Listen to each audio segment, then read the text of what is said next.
Fawn and Matt. We're an interracial couple with 2 kids wanting to do something that highlights the power of friendship and what it means to be in the company of true friends. We're going to move our society away and out of the loneliness epidemic and into a friendlier, happier world. Welcome to our friendly world. Better, stronger, together.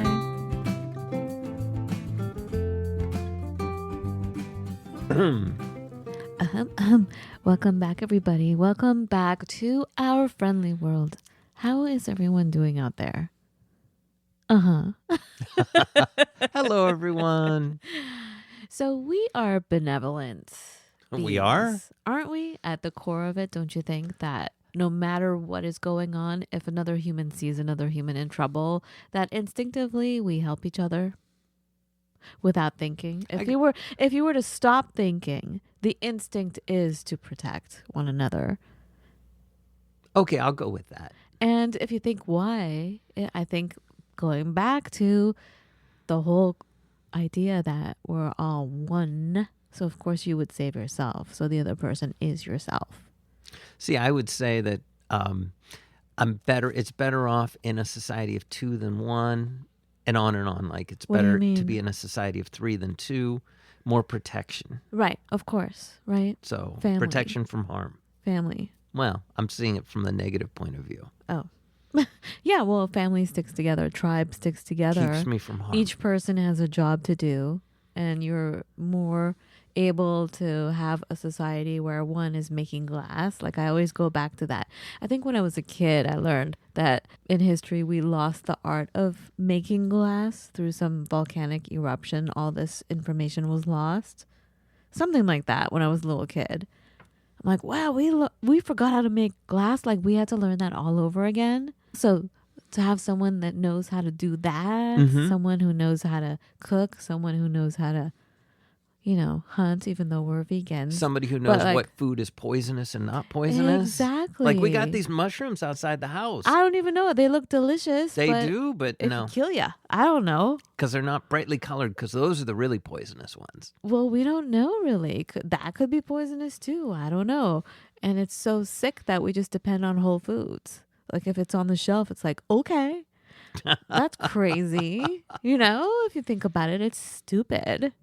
We're so stupid. Hey. I'm so stupid. Hey, don't say I'm anything other than good things. I know, but I've been feeling really ignorant. Which is a good thing. I know, but I don't know how to learn certain things. Especially these days. Where do I go to learn? Can I just tell you another reason I'm upset?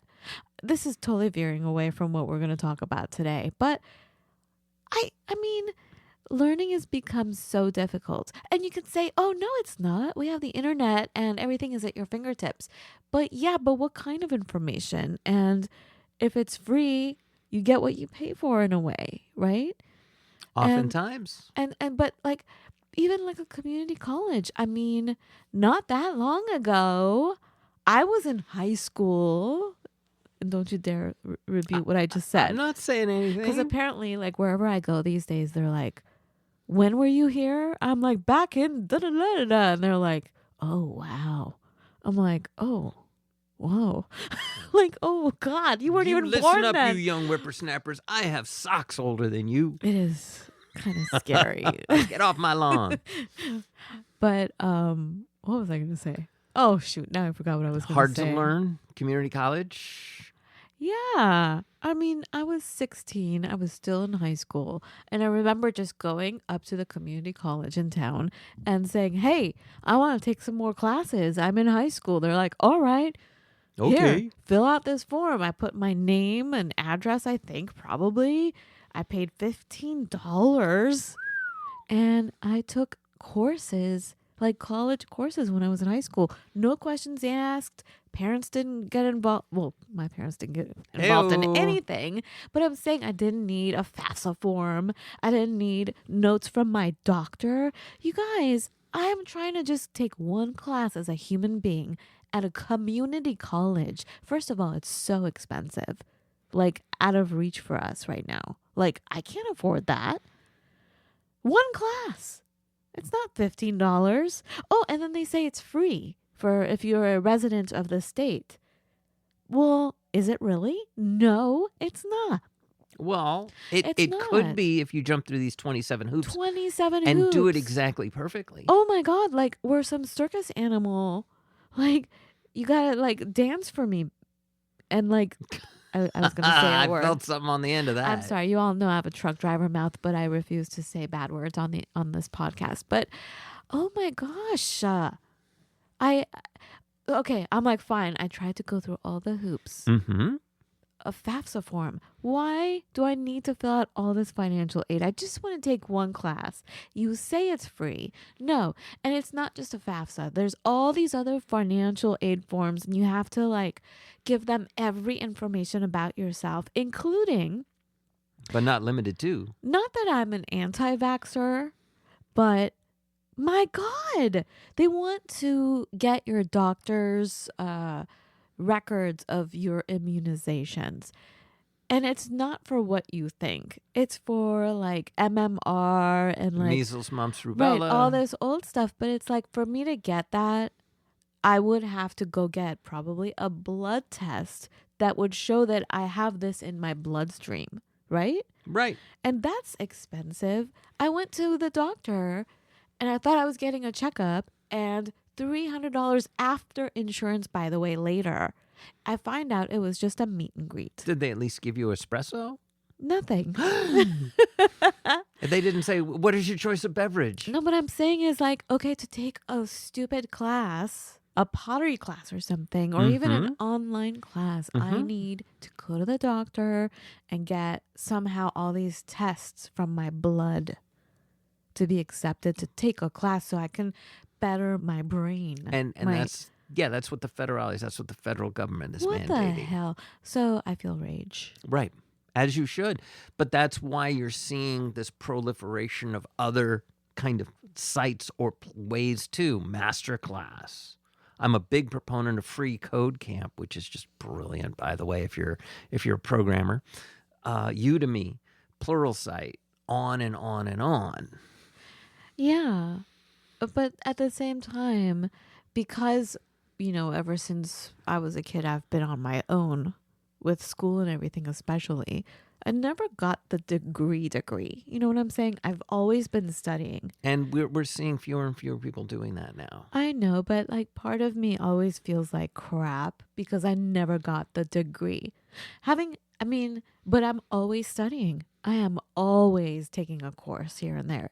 And I have been since forever. But it would be nice to like have credentials. But you're right. We're veering away from that more and more. Okay, so good for me. But anyway, I totally veered off, guys. I'm sorry, but I had to. I feel like I had to release that rage, but it's still in there. I know. Matt's pointing to the clock, like, hurry up. Okay, so what? Just identifying where we're at. That's another one.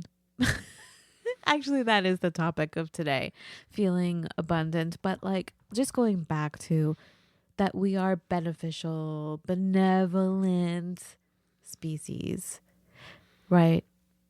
That at our core, we are about love.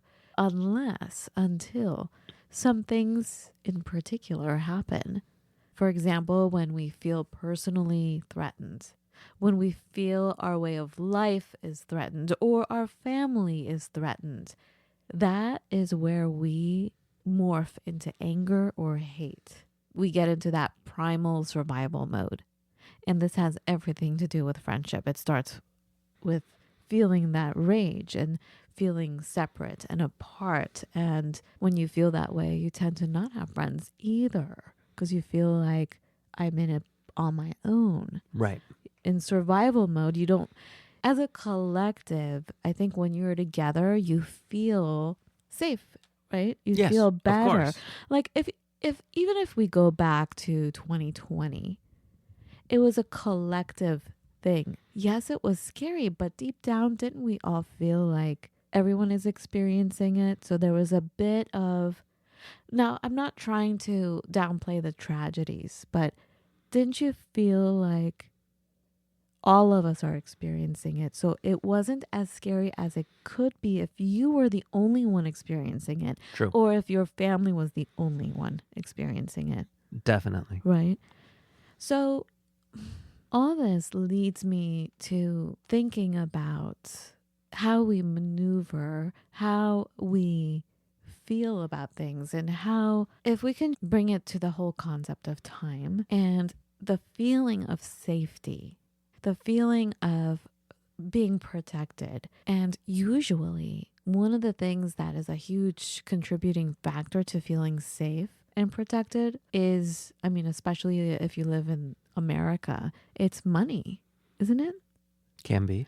And so, but what is money anyway? Like, people talk about Bitcoin, and there are people who are like, well, it's not a real thing. But like, cash isn't a real thing either. It's a piece of paper. And stocks aren't a real thing because it's just certificates. Right. So it's whatever you give value to, whatever.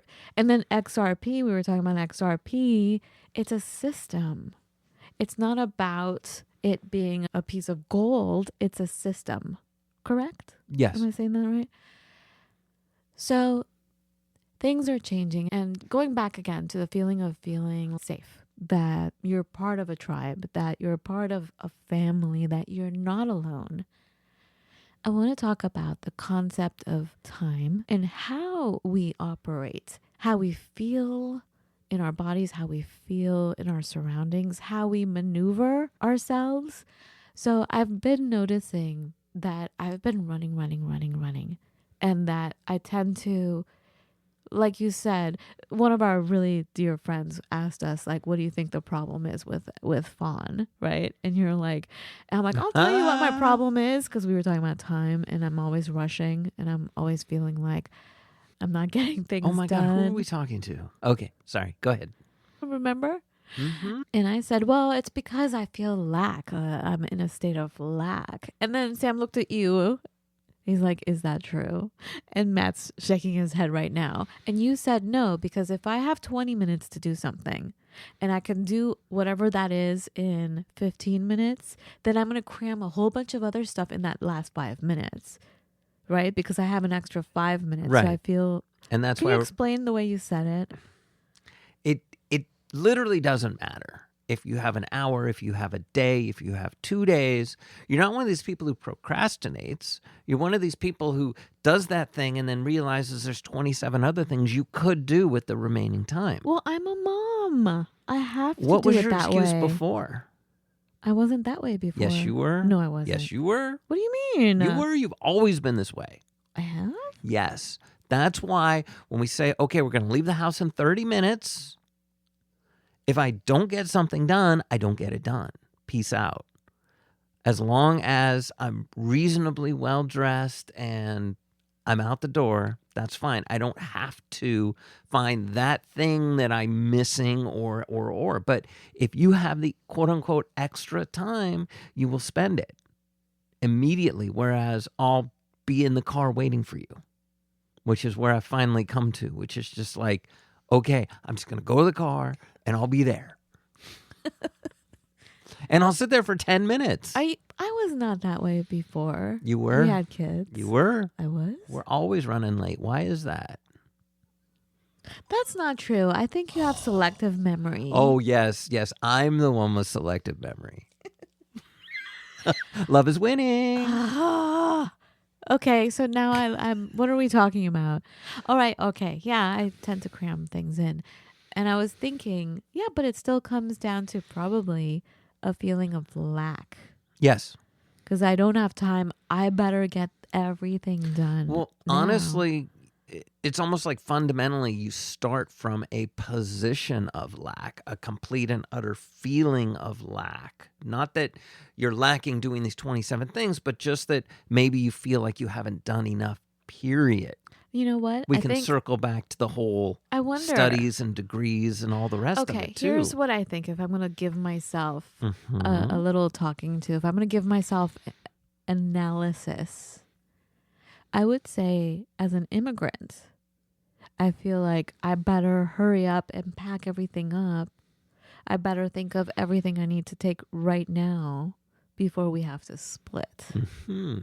So I think that trauma of feeling like you're on the run or getting to a place and maybe you're not loved. You know what I'm saying? Okay. That you have to just take care of your business and maybe just trying to cram everything in. You know, always feeling like you're on the run. Maybe. Yeah, like I have a friend who's also like an immigrant and well, actually one of my best friends. And she was in the bad situation for longer. Like she saw some major trauma right in front of her, where for me it was peripheral. Like I didn't actually see anything because my family got out way before. You got out before the SHI became real. Right. And so her family was woken up in the middle of the night. The bad guys came in and beat up her dad and took her dad into jail. And basically then her mom and the kids, they had to leave the country not knowing if they'll ever see their dad again. Right. You know, and they somehow her father had to find them somewhere in the world, like not knowing where they were. Like that's some scary stuff. But like I noticed my friend, when she has to go on vacation, it is trauma. Like she won't pack. She has a hard time packing and getting ready. It is a scene. And I'm like, I wonder if it's because of the situation of having to flee. Like you don't want to deal with that memory of packing up again. So you procrastinate about it. I don't know. There are always so many issues. And right? Yet you constantly come back to me with, okay, you grew up that way, but it's 20 years later. Get over it. Yeah, like you still hate beats. Yeah, but. I'm like, these are not your mama's beats. Yeah, but it's not coming out of a can. You're right. I know. It's the whole case of emotion versus hold on. logic. Did you just say I'm right? I always say you're right. Get over it. God. Yes, you're right, babe. You're right. But yeah, emotion versus logic, which is what you say. Yes. You can't. Emotion always wins. You cannot justify and make sense. What do you say? Logic cannot get you out of a hole that you have dug with emotion. Meaning if you're emotionally connected to something, it doesn't, everybody can tell you, look, it's okay, you're safe. You're going to say, no, I'm not because of this, because of that. And you'll invent reasons if you can't logically deduce any. And that's why people say just because you're feeling it doesn't make it fact. So how do we get out of that? So anyway, once again, we're like, I think veering off. So going back to the whole concept of time and money, and before the money, I think we all can understand that you need to have a sense of abundance about you, right, until you can handle the money. I think maybe that's why so many people, when they win the lottery, they lose it all because they don't have that established sense of safety and abundance. So they don't have the capacity to hold on to the richness. That is one good theory. It's not all theories, but yes. And honestly, where I come to it, I was thinking about this yesterday. I was like sitting going, oh, I'm looking forward to this, looking forward to that, football game that night, et cetera, et cetera, et cetera. And I was like, what are we going to do today? And I thought of one or two things that we were going to do. And then I started writing down everything I was going to do yesterday and everything I'd already done because I wake up early and do laundry and all sorts of things, right? And that was a huge list. And looking at it, I was like, it's been a good day already. I've done so many different things. Allowed me to relax into my day yesterday. And yes, good. I'm glad to hear that because I want to say that even though you say that I'm always cramming everything in, you are so charged by people being on time and being late. Like it's one of those deal breakers for you. If someone is late and disrespects your time, and then it's always like, hurry up, guys, hurry up. We had to be there 2 minutes ago. It's stressful. And what I wanted to come across today, the idea that I wanted to relay today was the vibe of feeling abundant starts with how we move throughout the day, how we feel abundant in the way we move our bodies. Yes, I have all these things to do. Taking a breath and just doing it in your own time. And the only way I can relate it for myself is I refuse to be, one of my friends calls it, be a New York driver. Like, hurry up, drive fast. I cannot do that. I will not do that. It feels like no matter what the speed limit is, if you're going 5 miles over the speed limit, there's always someone on your bumper who's mad at you because they want you to go faster. They want to get around you. Well, please go around me.